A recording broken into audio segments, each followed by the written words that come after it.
अभिशाप करो मेरे अपराधों को गुरुवर आज क्षमा कर दो।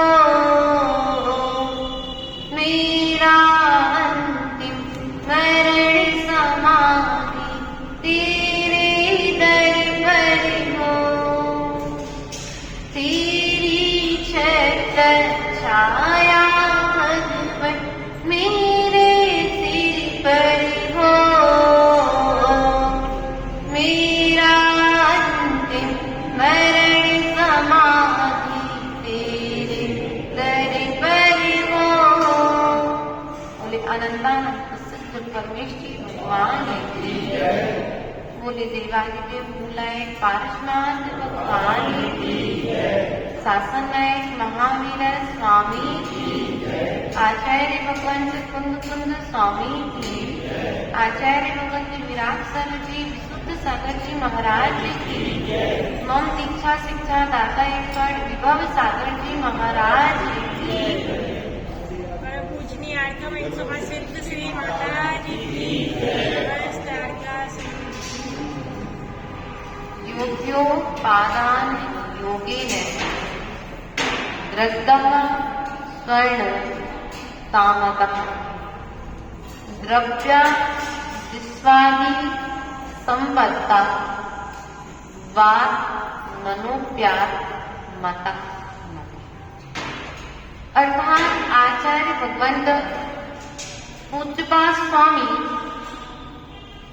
इष्टोपदेश ग्रंथराज की दूसरी कारिका में कहते हैं योग्य उपादान के मिलने पर अर्थात योग्य कारण के मिलने पर वह स्वर्ण पाषाण ही स्वर्ण पने को प्राप्त हो जाता है। क्या कहा? योग्य उपादान के मिलने पर अर्थात योग्य कारण के मिलने पर वह खदान से निकला हुआ मिट्टी का टुकड़ा जो अभी स्वर्ण में सना हुआ है वह मिट्टी का टुकड़ा अभी स्वर्ण पने को प्राप्त नहीं है, लेकिन एक योग्य जौहरी के मिलने पर वह स्वर्ण युक्त पाषाण में स्वर्ण पने को प्राप्त हो जाता है। उसी प्रकार से योग्य द्रव्य योग्य क्षेत्र योग्य काल के मिलने पर और सबसे महत्वपूर्ण है योग्य भाव के मिलने पर यह जीव सिद्ध अवस्था को प्राप्त हो जाया करता है। प्रिय बंधु, माता जी अभी कह रही थी यहाँ आकर के माता जी ने स्वास्थ्य लाभ पाया है। वास्तविकता में आप जीवन भर से यहाँ पर रह रहे हैं, आपने क्या पाया और क्या खोया आप स्वयं जानते हो, लेकिन हमने भानपुर के पार्श्वनाथ के चरणों में हमने जो यहाँ बैठ करके पाया है वो कभी नहीं पाया। भले ही बाहर में थोड़ी बहुत प्रतिकूलता रही, लेकिन भीतरी शांति, भीतरी आनंद, भीतरी साधना यदि कहीं बैठ करके हमने कहीं बैठ करके की है वो पार्श्वनाथ भगवान के चरणों में बैठ करके, क्योंकि साधना की ओर जब साधक बढ़ता है तो वह साधना की योग्य मूलाचार ब्रजराज में बट्टिकेर स्वामी कह रहे थे अभी प्रातःकालीन मेला में स्वाध्याय चल रहा था मूलाचार जी का, तो बट्टिकेर स्वामी कह रहे थे कि साधक के लिए साधना के योग्य पहले क्षेत्र का चयन करना चाहिए। किसका चयन करना चाहिए? क्षेत्र का चयन करना चाहिए। उसके बाद में काल ऋतु का चयन करो कि ठंड का मौसम है, गर्मी का मौसम है, बरसात का मौसम है। जिस क्षेत्र में तुम्हारे साधना के योग्य मौसम बना रहे, जैसे सबसे अधिक ठंड कहाँ पर पड़ती है? शिमला आदि क्षेत्रों में, बद्रीनाथ आदि की तरफ चले जाओ और वहां पर यदि साधक सोचे कि ठंड के दिनों में वहां रह करके साधना करेंगे तो क्या साधना कर पाएगा? नहीं कर पाएगा। उसी प्रकार से क्षेत्र का चयन करना अनिवार्य है। और हमने जब यहाँ पर आए, वातावरण मंदिर का क्षेत्र देखा, भगवान पार्श्वनाथ की छाया देखी, समाज का वातावरण देखा, तो हमें ऐसा लगा कि हमको जागरूकता इस स्थान पर करना चाहिए। योग्य क्षेत्र का चयन किया, योग्य द्रव्य कि हमारे लिए प्राशुक आहार देने वाले हैं कि अप्राशुक आहार देने वाले। ऐसा तो नहीं कि मन शुद्धि, वचन शुद्धि, मुख से बोले और अंजलि में कुछ अभक्षित चीज दे दे। तो योग्य द्रव्य का जिस स्थान पर हमको रुकना है वह योग्य है कि नहीं है, हमारी आहारचर्या को निर्दोष कराने वाले है कि नहीं है, इन सब बातों को जब यहाँ पर देखा, उसके पश्चात में योग्य द्रव्य, योग्य क्षेत्र और योग्य काल। अब बरसात का मौसम लग गया है, अगला स्थान दूर है। यदि विहार करते हैं तो जीवों की हिंसा होगी और स्वास्थ्य की प्रतिकूलता है। उन सब बातों को ध्यान में रखते हुए हमारे भाव यहाँ पर रहने से अनुकूल रहेंगे कि प्रतिकूल रहेंगे, इन सब बातों का विचार करके पार्श्वनाथ भगवान की छत्र छाया में लगभग 4.5 महीने यहाँ पर 2022 में हमने गुजारे थे। और उसके पश्चात में आज भी जब पार्श्वनाथ भगवान के चरणों में आकर के बैठे तो ऐसा लगा कि वही पार्श्वनाथ आज भी है जो पार्श्वनाथ 2022 में हमको मिला। क्योंकि यदि परिणामों में परिवर्तन होता है तो हमें वस्तु में परिवर्तन दिखाई देता है। क्या कहा भैया? यदि परिणामों में परिवर्तन होता, भक्ति में कहीं परिवर्तन आ, इनसे अच्छे पार्श्वनाथ तो हमें कहीं और मिल गए। जो समर्पण तुम्हारा आज पहले था, वो समर्पण यदि आज भी है तो कोई पार्श्वनाथ तुम्हें आज भी दिखाई देंगे। चमत्कार भगवान की प्रतिमा में और साथ में ग्रंथों में कहा है, चमत्कार तुम्हारी भक्ति में हुआ करते हैं। वास्तविकता में हम पार्श्वनाथ की भक्ति, पार्श्वनाथ के चरणों में बैठ करके कम, लेकिन मस्तिष्क में और हृदय की वेदी पर बैठाल करके हमने पार्श्वनाथ की बहुत भक्ति की है। और जो हमारी योग्य था, हम भगवान से यही बात कहते थे कि हम कह रहे थे ना, हम तो भैया जो योग्य है वही भक्ति कर लेते। नहीं, भक्ति वो नहीं है कि तुम आए, तुमने अच्छी दुकान चलने के लिए कुछ मांग लिया, परिवार अच्छा रहने के लिए मांग लिया। अमित चंद जी, इतनी अधिक प्रतिकूलता की जब हम यहाँ आए थे और आपको सबको बता के भी गए थे, नहीं माता जी, है ना, हम तो भगवान से एक ही चीज कहते थे कि भगवान हमारा अच्छा आपसे अच्छा कोई नहीं पूछता। हम अपने विषय में कितना अच्छा सोचेंगे हम इस विषय में, लेकिन आपकी भक्ति करने से हमारे कर्म कटेंगे। और हमें इस बात पर विश्वास था, उसका परिणाम ये हुआ कि आज हमारे पास पार्श्वनाथ भगवान के चरणों की सेवा से, उनके चरणों की आराधना से 2 आलिका माता जी, 2 ब्रह्मचारिणी रूप में मिली और आज आलिका रूप में आप सबके बीच में विराजमान है। तो जिसको जो चाहिए बस मांगो, मत मिलेगा। भगवान के चरणों में भिखारी बन के नहीं आना। क्या कहा? आना पार्श्वनाथ के चरणों में भिखारी बनकर मत आना, भगवान के चरणों में तुम भक्त बनकर के आना। और भक्त बनकर के आओगे तो जितना तुम चाहते हो, तुम यदि राई के दाने बराबर मांगते हो तो भगवान को मैं सुमेरु पर्वत के बराबर देने की ताकत रखती है। तो तुम मांगना बंद कर। तुम्हारी कह रहे बता, हम तो प्रदीप की कह रहे थे, आपकी तो कह ही नहीं रहे थे। क्या कह सकते आपके विषय में, है ना। माता जी कह रही थी हमने यहाँ पर आकर के संघ प्रवेश किया है, हम तो यही भावना रखते माता जी, आपकी संघ प्रवेश नहीं है। हम ये कहते अब संघ में प्रवेश हो गया है तो संघ में रहते रहते आपका सिद्धालय में प्रवेश हो जाए तो संघ में आना आपका सार्थक हो जाएगा। ये बंधुओं, बहुत अच्छी भक्ति है, क्या सुनाए तो क्या बताएं, क्योंकि आप सब समझदार हैं। पढ़े लिखे हैं, दिन रात भगवान जिनेंद्र देव की पूजा अर्चना में लगे हुए हैं। यह जिनालय आपकी छवि को प्रदर्शित करता है। किसको प्रदर्शित करता है? समाज कैसी है, भक्तिवान है कि भक्ति नहीं करती है।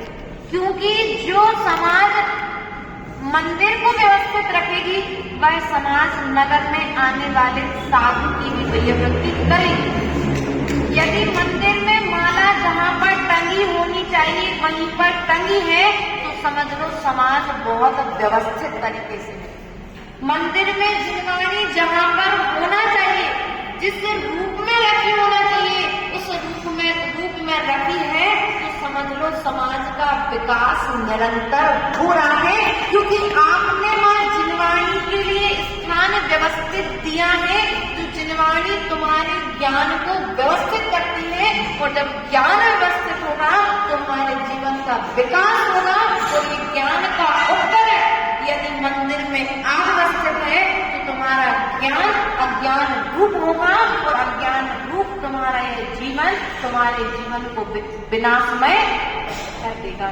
इसलिए ज्ञान के उपकरणों का सम्मान करो, गुरु की वैयावृत्ति, शास्त्र की वैयावृत्ति, देव की वैयावृत्ति। लेकिन मंदिर में आकर के कभी क्लेश, भैया त्याग है ना, सबका चल रहा कि नहीं चल रहा? नहीं चल रहा। अब नहीं चल रहा है तो बताओ कितना पता है।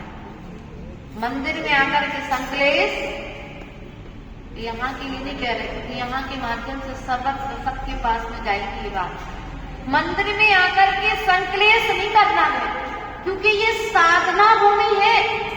कौन सी भूमि है ये? बोलो तो। और हमने इसे क्या बनाया? रणभूमि, युद्ध भूमि, सम्मान और अहंकार की भूमि के समन का साधन नहीं। मान तो हमें कहीं भी मिल सकता था, नाम तो हमें कहीं भी मिल सकता था, लेकिन हमें झुकने का मौका यदि कहीं मिला है तो जिनेंद्र भगवान के चरणों में मिला है। इसलिए जब इनके चरणों में आओ तो ऐसे झुक जाना जैसे कुएं में जाने के बाद कलश झुकता है तो भर के निकलता है। इसी प्रकार से जब भगवान के चरणों में आओ तो नम्रीभूत हो जाना।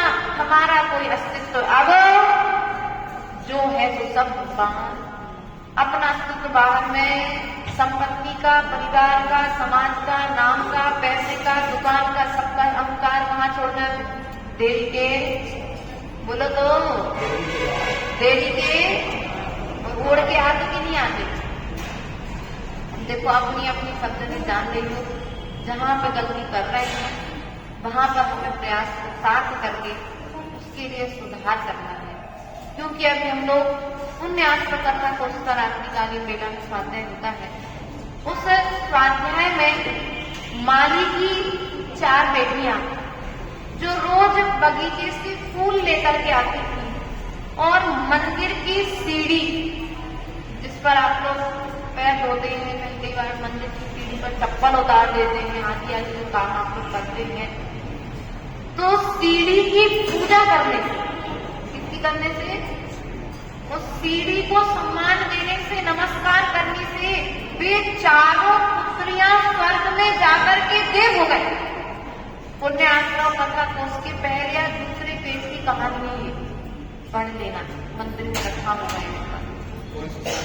पुण्य आश्रम कथा कोष, प्रिय बंधुओं ध्यान रखना, क्योंकि यदि सुधार करना है तो स्वाध्याय करना। क्या करना पड़ेगा?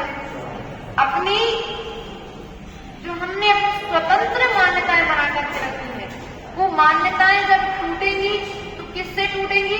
स्वाध्याय से टूटेंगी। क्योंकि जिनवाणी के अलावा पंचम काल में हमें ज्ञान देने वाला कोई दूसरा साधुओं का समागम हमें कभी कभी कब रोज मिलता है क्या? रोज नहीं मिलता है। तो ऐसे ग्रंथ का स्वाध्याय करो जो ग्रंथ तुम्हें आसानी से समझ में आ जाए। वैसे पुण्य आश्रम कथा कोष में जिनालय की, जिनेंद्र देव की मंदिर परिसर की महिमा का वर्णन किया गया है। वह समूषण विधान जब करते हैं तो समूषण विधान में भी एक एक सीढ़ी को नमस्कार करते हैं। आप जब उस देहरी से प्रवेश करते हैं तो पहले देहरी के पैर, क्या देहरी के पैर पड़ना मिथ्या तो है? नहीं, देहरी के पैर पड़ना मिथ्या तो नहीं है। हम उस जिनालय के लिए सम्मान दे रहे हैं कि ये भगवान इस जिनालय में विराजमान, जिन्हें भगवान के लिए मैं यहीं से नमस्कार करता हूँ। प्रिय बंधु, धन्य कुमार चरित्र ग्रंथ राज का स्वाध्याय चल रहा था। उस धन्य कुमार चरित्र में आचार्य भगवंत, सकल कीर्ति आचार्य भगवंत ने निर्माल द्रव्य की महिमा बताई है, अर्थात निर्माल द्रव्य के ना भोगने का फल और निर्माल द्रव्य को भोगने का फल। अकृत पुण्य की कहानी तो आपने सुनी है कि उस अकृत पुण्य ने, अकृत पुण्य की पर्याय के पहले वाली पर्याय में, वह जब ब्राह्मण था तब वह एक मंदिर में बहरूपिया बनकर के मंदिर में प्रवेश किया। वो मंदिर की ही प्रांगण में रहने लगा। सेठ जी का मंदिर था। उस बहरूपिया ने मौका देख करके मंदिर के छत्र चमर आदि चुरा लिए और चुराने के बाद बेच दिए। जब सेठ जी यात्रा करके वापस आए तो उन्होंने कहा यहाँ पर तो ये नहीं है, तो उसके प्रभाव से उस बहरूपिये ने गलत कुष्ठ रोग को भोगा। किसको भोगा? मंदिर के छत्र चवर आदि आदि सोने चांदी की चीजें।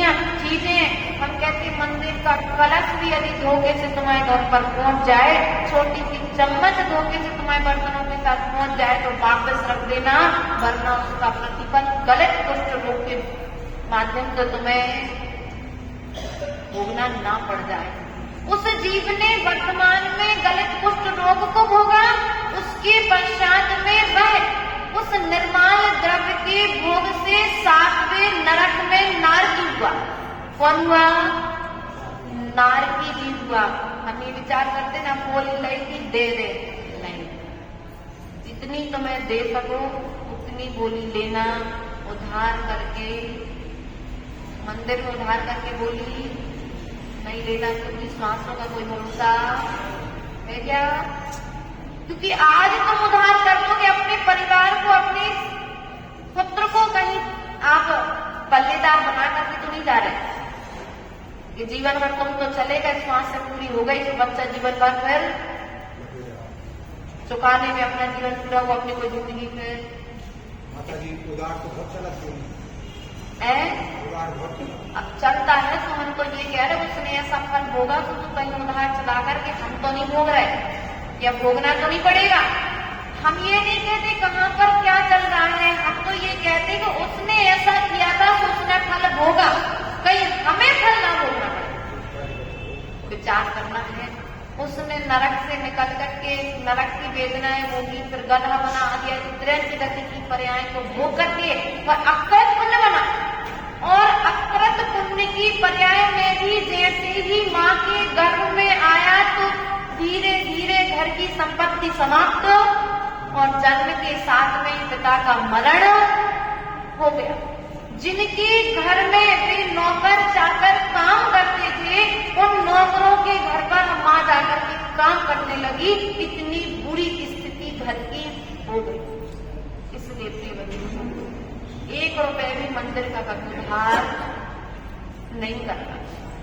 और वहां से निकल करके जीव जब अक्षीण महानस सिद्धि के धारी मुनिराज नगर की ओर आते हैं तो माँ जब घर में खीर बनाने की बात आती तो 4 घर से चावल, कहीं से दूध, कहीं से शक्कर लेकर के आकर के खीर बनाती है। वो मुनिराज का बड़गावन करती है।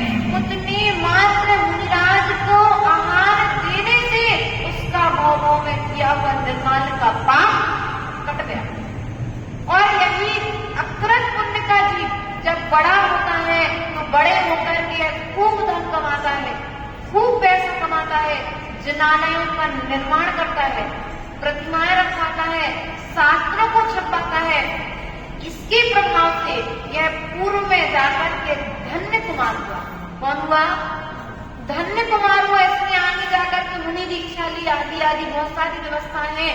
तो धन्य कुमार का जीव जब पृथ्वी तल पर जन्म लेता है तो जन्म के साथ ही जब माँ और बच्चे का कनेक्ट तो एक नरा होता है, जैसे अपने बुंदेलखंडी भाषा में बोलते हैं, उस नरा के लिए गड़ाने के लिए खेत में लेकर के गए। तो जब उस खेत को खोदा तो परिजनों को स्वर्ण से भरी कढ़ाई मिली। पुण्य आत्मा थी। जब पुण्य लेकर के जीव पैदा होता है तो संपत्ति भी उस पुण्यवान की दास हो जाया करती है। और जन्म के साथ में उस बच्चे के लिए भाग्य से उस पिता के लिए स्वर्ण से भरी हुई कढ़ाई मिली। और एक वर्ष कुछ समय पश्चात जब बच्चों के बाल उतारते हैं तो दूसरी बार उसका पिता जब उसके बाल बढ़ाने के लिए खेत में गया तो उसे दूसरी बार में पुनः उसे स्वर्ण से भरा हुआ एक कलश मिला। तो पिता ने जाकर के राजा से कहा कि राजा, मेरे घर में पुत्र रत्न की प्राप्ति हुई है और उस पुत्र रत्न की प्राप्ति से एक बार हम जब उसका नरा बनाने गए और एक बार जब बाल उसके जमीन में छेपड़ करने के लिए गए तो पृथ्वी माँ ने मुझे ये 2 रत्न से भरे हुए एक कढ़ाई और कलश प्रदान किया है कि आपके चरणों में समर्पित करते हैं। तो राजा ने कहा, ये संपत्ति उस पुत्र के भाग्य से तुम्हें मिली है क्या?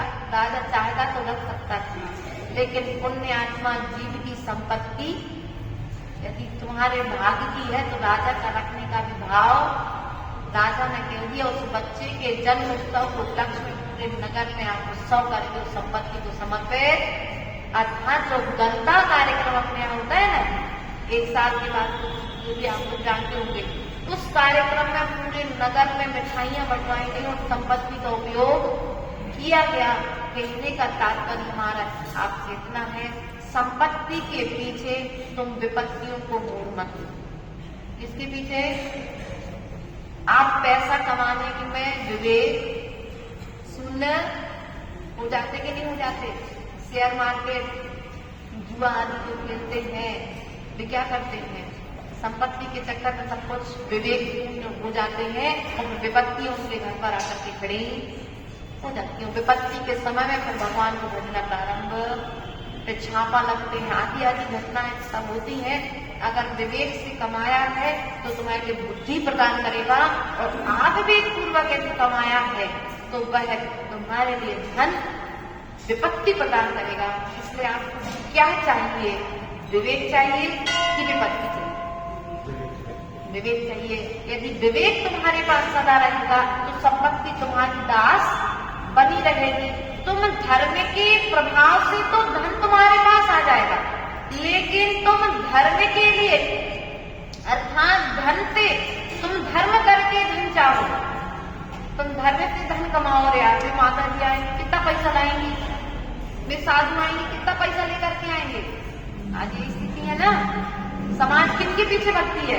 जो पैसा लेके देती है।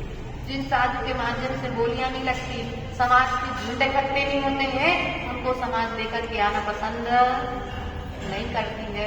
इसलिए प्रिय बंधुओं, अपने विवेक को जागृत करो, तुम धर्म का आचरण करो, धर्म का आचरण तुम्हारी सेवा करेगा। आचार्य भगवंत ने इस ग्रंथराज में प्रतिकरण में एक बहुत प्यारी बात कही है, धर्मा सर्व सुखा करो, धर्मम मुधा सिंहते, धर्मे नैव समप्यते सुखम, धर्माय तस्मै नमः। धर्मा नास्ति परासु हद भवताम, धर्मस्य मूलम दया, धर्मे चित्त महम दधे प्रतिदिनम, हे धर्म मां पालया। मैं धर्म को धारण करता हूँ, ये धर्म रूपी मां मेरा पालन कर। किसका पालन कर? इसलिए सदा पार्श्वनाथ के चरणों में आना, यही भावना करना, हे पार्श्वनाथ भगवान, मुझे संपत्ति नहीं चाहिए, लेकिन मुझे सदा विवेक प्रदान करना। मुझे जीवन में ज्यादा सुख नहीं चाहिए, लेकिन जब दुख मेरे जीवन में आए तो दुख के समय में मैं घबराऊं ना, दुख के समय में मैं धर्म को छोड़कर के अन्य कहीं स्थान पर ना चला जाऊं। ऐसा विवेक मुझे प्रदान करते रहना। यदि तुम भगवान से विवेक मांगोगे तो विपत्ति अपने आप दूर चली जाएगी। इन्हीं भावनाओं के साथ बोले परम पूज्य आचार्य गुरुदेव विमोह सागर जी महाराज की, अहिंसामय विश्व धर्म की। आज दोपहर लगभग 1:30 या 2 बजे के बीच में जी महाराज आचार्य भगवत विनम्र सागर महाराज जी शासन यहाँ पर विराजमान है। तो शंकराचार्य नगर में महाराज जी के दर्शन करने के लिए संघ पहुंचेगा। तो आप सभी जो इच्छुक हैं और समय जिनके पास में नहीं भी है, तो आज समय निकाल लेना। और संघ का विहार आज लगभग शंकराचार्य नगर के आगे, जो आगे कौन से बता रहे, एमपी नगर, वहां पर हमारे प्रदीप भैया और जो भी हमारे संदीप भैया जो अभी अध्यक्ष हो रहे हैं, आप लोग समझ ले व्यवस्था। तो रात की मुकाम एमपी नगर और प्रातःकालीन बेला की आहारचर्या नारायण नगर में संपन्न होगी। तो आप सभी अपनी अपनी समझदार हैं कि हमें क्या योग्य है और क्या अयोग्य है। क्योंकि जब साधु रास्ते में चलता है, आप लोग बड़े बड़े मंदिर तो बना लेते हो, बड़ी बड़ी प्रतिमाएं रखवा लेते हो, लेकिन जिनने प्रतिमा को बनाया है उनकी सुरक्षा नहीं कर पा रहे। इस बात का ध्यान रखना। रास्ते में साधन जब चलता है तो कैसे गाड़ियां आती हैं, अरे नगर से आ गए साधन चले गए, नहीं, देख लो पहले। कल तक जब तक भानपुर वाले नहीं पहुंच गए तब तक विदिशा वालों ने छोड़ा नहीं। बोले माता जी हम लोग कभी दीवानगंज के आगे विहार कराने नहीं आते, लेकिन अब जैसे हमारा समय 2-2:30 बजे का विहार कर रहा था, क्योंकि 11, 12, 13 किलोमीटर लगभग 14 किलोमीटर तक चलेंगे एक टाइम में। तो कहने का तात्पर्य है खूब पैसा कमाओ, लेकिन पैसे के साथ साथ यदि तुम धर्म की रक्षा नहीं कर पाए, जैन कुल में आकर के तुम किसी साधु को कमंडल पकड़ के नहीं चल पाए, तो तुम्हारा जैन कुल में आना सार्थक नहीं। ये जो हमारा पार्श्वनाथ जी सेवा दल जो बनाया है, जैसे हमारे बहुत प्यारे भैया इधर आकर सब अभिषेक करेंगे, सब लोग इतने लोग, ध्यान रखना आप लोगों से भी निवेदन है हमारा। ये भोपाल का प्रवेश द्वार है। कौन सा द्वार है? ये अपना भोपाल का प्रवेश द्वार है। जैसे विदिशा वालों का नियम है कि 2 स्टाफ पहले लेने जाते हो, 2 स्टाफ तक छोड़ देते हैं। प्रायः करके साधु क्या करते हैं, दीवानगंज में आहार करते तो उनके 2 स्टाफ पूरे हो जाते हैं। लेकिन हम लोगों ने क्या किया, दीवानगंज में रात्रि मुकाम मैया में आहार तो उनके 2 स्टाफ इस प्रकार से हुए। तो उन्होंने बहुत अच्छे से ध्यान रखा विदिशा वालों ने, पूरा 10 लोग सुबह 10 लोग शाम को, ऐसा नहीं दुकानें खुली छोड़ करके स्टूल लगा करके भी आए कि हमारा साधु रास्ते में अकेला ना चलना पड़े। इसलिए मंदिर की शिखर पर यदि ध्वजा चढ़ाने की बोली ले पाओ चाहे नहीं ले पाओ, उतना पुण्य है कि नहीं हमें पता नहीं, लेकिन रास्ते में चलते यदि साधु के साथ में तुम ध्वजा पकड़ करके चलोगे, कमंडल पकड़ करके चलोगे, तो वास्तविकता में तुम दिन शासन की कलश पर चढ़ाने की अपेक्षा प्रभावना ज्यादा कर पाओगे। इसलिए रास्ते में चलते साधुओं की सुरक्षा करना अनिवार्य। बोलो तो समाज का दायित्व, नौकरी सबको करना है, दुकान सबको खोलना है, पैसा जीवन भर कमाना, क्योंकि हम एक संघ की बात नहीं कर रहे। अब साधुओं के विहार होना प्रारंभ होंगे तो कम से कम इस 4, 5, 6, 8 महीने का मौका आपको मिला है, तो 10-12 लोगों की ऐसी टीम बना लो, वो मंदिर में ही ऐसी व्यवस्था बनाओ, वो मंदिर कमेटी स्वतंत्र रहे और विहार मुनि सेवा समिति अलग है। माता जी काहे खिलाने, पूजा खिलाने है, सुनो तो पूजा के लिए नहीं बनाना था, क्योंकि जब भीड़ भाड़ आए तो सम्मान के लिए नहीं, हम कार्य करें, सम्मान अपने आप होगा। आज भले ही विदिशा वाले हमारे बीच में नहीं है, लेकिन उनका नाम तो हमारे मुख से, क्यों? उन्होंने कार्य ऐसा किया।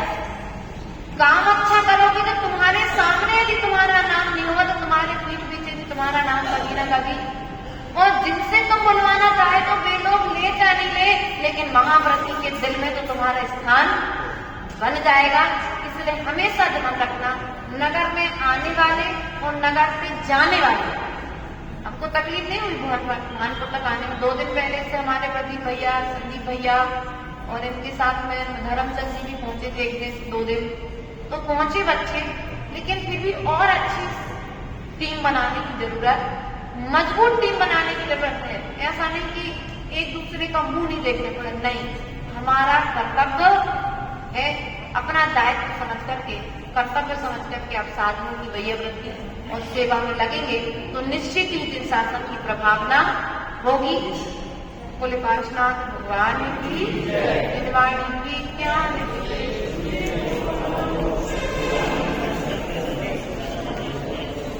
विद्वानी भारती कोई बोधिन रे तेरो शरणां गए अरिहंत को गुरु शिवा निर्गन दया धर्म पालो सदा यदि मोक्ष कामन धर्म करत संसार सुख धर्म करत निर्वाण धर्म पंथ सारे बिना नर तिर्यंत समान। ओम ह्रीमरं जिन्मुखोद्भवो सरस्वती देवी प्रथमान्यो करणान्यो चरणानि द्रव्यान्यो विगुणमर्जुनपामिति सा गुरुवाः पान्तिनो नित्यं ज्ञानदर्शनायिका चारित्राणगम्भीरा मोक्षमार्योपदेशिका। ओम ॐ नमो वाग्यान विमलाचार्य परमचित्सर कुंद कुंज स्वामी समुद्रभद्र स्वामी पुष्पा स्वामी रविशरण स्वामी अमित गति स्वामी शिवकोटि स्वामी समस्त पूर्वाचार्य जी आचरण विद्यासागर जी विराट सागर जी विशुद्ध सागर जी विभव सागर जी ढाई गीत में विराजमान 3 करोड़ 9 करोड़ 10 जीवरेभ्यो नमः अर्घ्यं निर्वहामि स्वाहा। 9 वर्णों का